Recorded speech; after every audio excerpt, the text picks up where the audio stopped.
ওয়ারচিকর মিথ্যা বানোয়াট ও ভিত্তিহীন তথ্য প্রচারে অভিযোগ নিয়ে পুলিশের দ্বারস্থ হয়েছেন ঢাকায় সিনেমার নায়িকা অপু বিশ্বাস।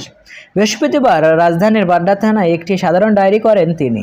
জিডিতে অপু বিশ্বাস বলেছেন, বেশ কিছুদিন যাবৎ ৩৪ ব্যক্তি ও ব্লগার তাদের নিজস্ব ফেসবুক ও ইউটিউব চ্যানেলে আমার নামে বিভিন্ন ওয়ারচিকর ও মিথ্যা ও বানোয়াট তথ্য প্রচার করেছে।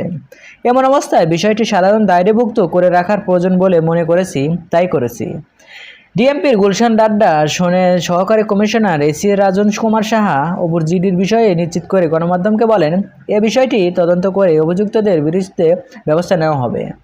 পুলিশের সূত্রে জানা যায়, বুবলি ফ্যান, সীমান্ত, ভাইরাল নিউজ বাই তোমা, 5 টিভি বাংলা ও রাইট রবিন সহ 34টি ফেসবুক পেজ, ইউটিউব চ্যানেলের নাম উল্লেখ করেছেন অপু।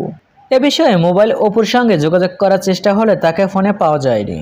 সো ভিউয়ার্স, এই ভিডিওতে আপনার কি মতামত? আর হ্যাঁ, বিনোদন জগতের সকল ভিডিও পেতে চ্যানেলটি সাবস্ক্রাইব করুন। ধন্যবাদ।